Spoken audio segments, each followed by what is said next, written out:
बिस्मिल्लाहिर्रहमानिर्रहीम। ये हमारा थर्ड लेक्चर है। ये जो हमने कैंडिडेट थ्योरी ऑफ गैसेस पढ़ा है उससे रिलेटेड है। Equipartition of Maxwell law of equipartition of energy, उसको हमने ड्राइव करना है, लेकिन उसको अंडरस्टैंड करने से पहले थोड़ा सा हमें डिग्री ऑफ फ्रीडम के बारे में जानना होगा कि डिग्री ऑफ फ्रीडम में क्या चीज़ होती है। The total number of independent variables are required to describe complete the state of a motion of a body are called its degree of freedom। यानी हमें जितने कोऑर्डिनेट्स रिक्वायर्ड होते हैं किसी भी बॉडी के मोशन को डिस्क्राइब करने के लिए, वो उसकी डिग्री ऑफ फ्रीडम होता है। फॉर एग्जांपल, अगर एक च्यूटी जो है वो एक स्ट्रेट लाइन में सफर कर रही है तो उसके मोशन को रिप्रेजेंट स्ट्रेट लाइन है, तो वहाँ पे हमें एक डिग्री यानी एक्स की जरूरत होगी। अगर कोई बॉडी जो है वो प्लेन के अंदर एक्स वाई प्लेन के अंदर मोशन कर रही है तो फिर हमें एक्स और वाई दो डिग्रीज ऑफ फ्रीडम की जरूरत होगी। अगर ये बटरफ्लाई की या किसी भी इंसेक्ट की आप मिसाल लेते हैं जो हवा में उड़ रहा होता है, तो हवा में हमारे पास थ्री थ्री डायमेंशनल स्पेस होती है एक्स वाई और जे की, तो हमें 3 डिग्री ऑफ फ्रीडम की जरूरत होती है जिसको हम एक्स वाई और जी कहते हैं। तो number of coordinates required to describe the completely the motion of any object any body according to the position. अगर वो स्ट्रेट लाइन के ऊपर है, 2 डायमेंशनल स्पेस में है या 3 डायमेंशनल स्पेस में है, तो हमें उतनी ही डिग्री ऑफ फ्रीडम की जरूरत होती है उसकी मोशन को डिस्क्राइब करने के लिए।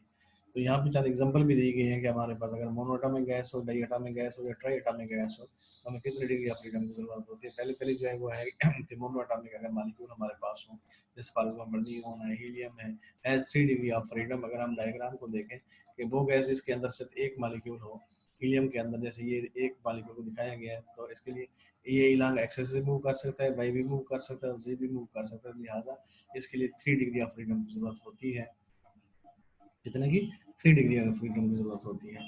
अगर हम डायटोमिक को देख लें, वो गैस जिसके अंदर 2 मॉलिक्यूल होते हैं या 2 एटम होते हैं, एक ये है और एक मॉलिक्यूल ये है, डायटोमिक मॉलिक्यूल 2 मॉलिक्यूल हो, तो इसके लिए 5 डिग्री ऑफ फ्रीडम की जरूरत होती है। 3 तो ये हो गया along x axis, along y axis and along z axis, और 2 जो है वो रोटेशनल होते हैं। जिस एक्सिस के ऊपर ये मॉलिक्यूल लाई करते हैं उसके अराउंड तो ये रोटेट नहीं करते, लेकिन बाकी जो 2 एक्सिस होते हैं उनके थ्रू रोटेट करते हैं। तो 3 हो गए इलांग एक्सिस वाई जी, 3 तो ये हो गए और 2 ये हो गए, एक रोटेशनल का ये हो गया और एक रोटेशनल का ये हो गया, तो 5 डिग्री ऑफ फ्रीडम की जरूरत होती है डायटोमिक मॉलिक्यूल में।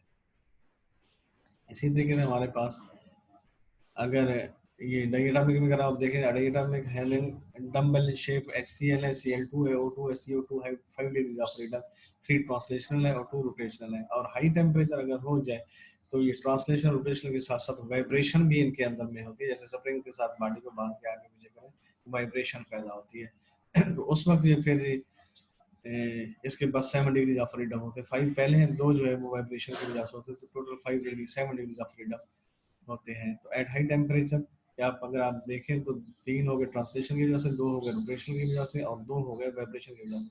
टोटल जो है वो 7 डिग्री ऑफ फ्रीडम की जरूरत होती है। इसी तरीके से ट्राइएटॉमिक मॉलिक्यूल है, यहाँ पे 6 डिग्री ऑफ फ्रीडम की जरूरत होती है। 3 मॉलिक्यूल अगर हमारे पास एक ये है, एक ये है और एक ये, 3 तो इलांग एक्सेस की वजह से हो गया और 3 इसके ट्रांसलेशन की वजह से हो गया, 3 रोटेशन की वजह से और 3, तो टोटल 6 डिग्री ऑफ फ्रीडम की जरूरत होती है। तो ये डिग्री ऑफ फ्रीडम है क्या चीज? Number of coordinates required to describe the motion of a particle. और इसके साथ जब ये हम डिग्री ऑफ फ्रीडम को थोड़ा सा अंडरस्टैंड कर लेते हैं तो फिर हम चले जाते हैं law of equipartition of energy. Law of equipartition of energy के law Maxwell law of equipartition of energy भी बोलते हैं, इसको law of equipartition of energy भी कहा जाता है। कि ये लॉ है क्या चीज जिसको हमने ये अभी ये डिग्री ऑफ फ्रीडम को कहा है, उसी को ये काइनेटिक एनर्जी, ये जो है ना, ये हमने पहले जो काइनेटिक थ्योरी ऑफ गैसेस पढ़ी है वहां पे ये इक्वेशन हमने डिराइव की थी।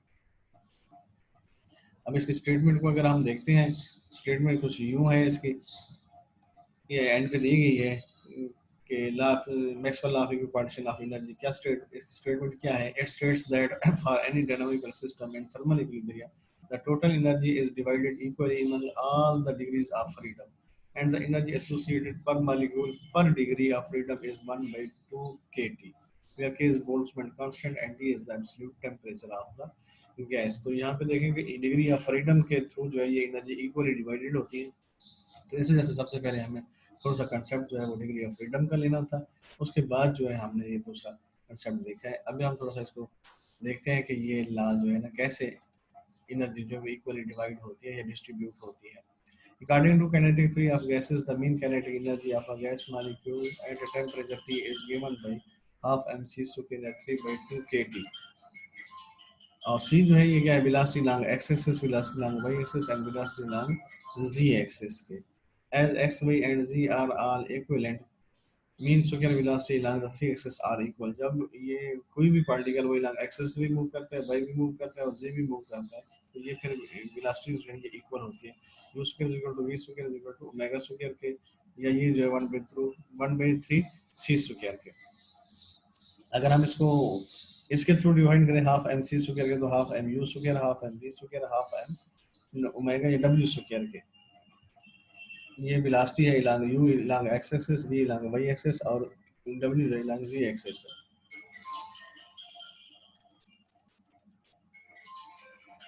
तो ये half m c square 3 1/2 m u square is equal to 3 1/2 m v square 3 1/2 m डब्ल्यू स्क्वायर के। इसका मतलब है 3/2 ये हो गया और 3/2 ये हो गया। तो ये जो है 3/2 है और हमने इसको साबित किया ये 3/2 के टी है।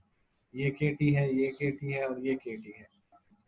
तो अगर हम इन दोनों इक्वेशन को कंपेयर करें तो 3 3 से कैंसिल हो जाएगा, तो half m u square equal to half k T square, half m v square equal to half k T square और हाफ एम डब्ल्यू square equal to half k T square.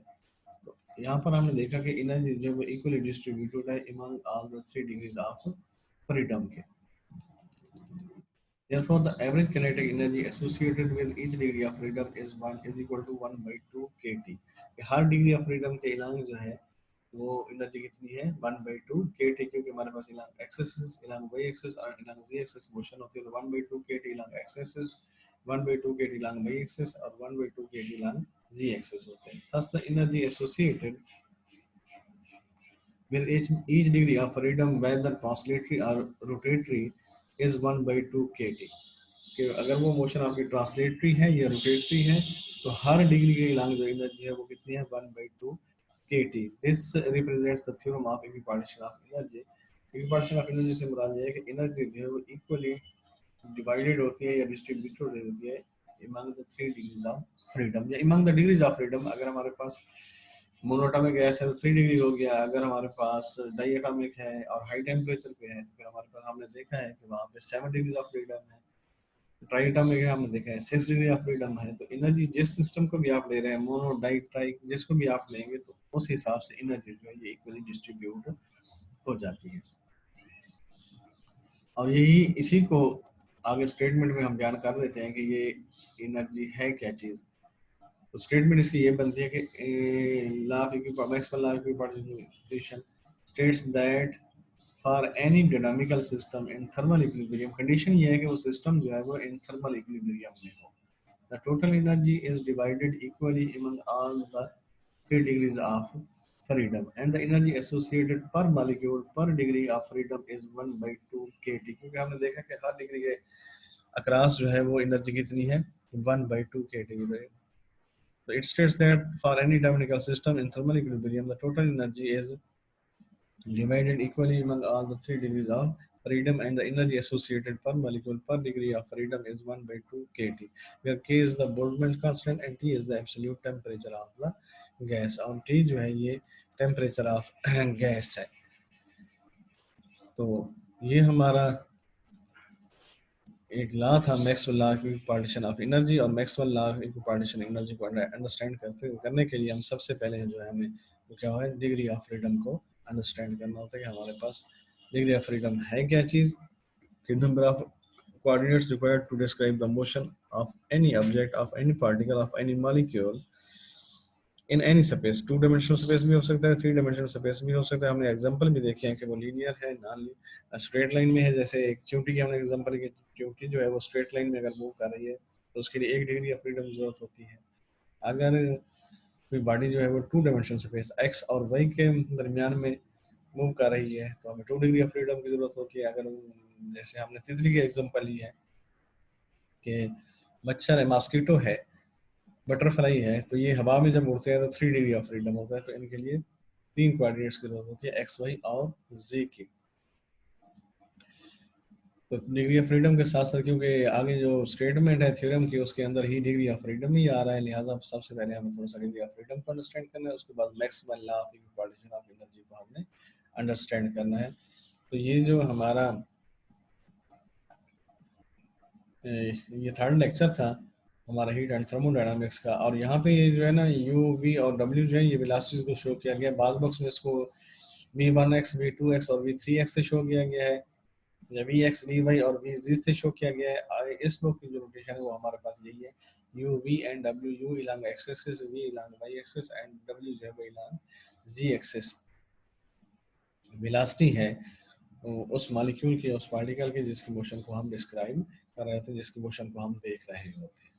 तो ये हमारा तीसरा लेक्चर है। इसके अंदर अगर किसी किस्म का कोई क्वेश्चन या कोई प्रॉब्लम हो तो आप मेरे से डिस्कस कर सकते हैं। ओके जी, अल्लाह हाफिज़, टेक केयर।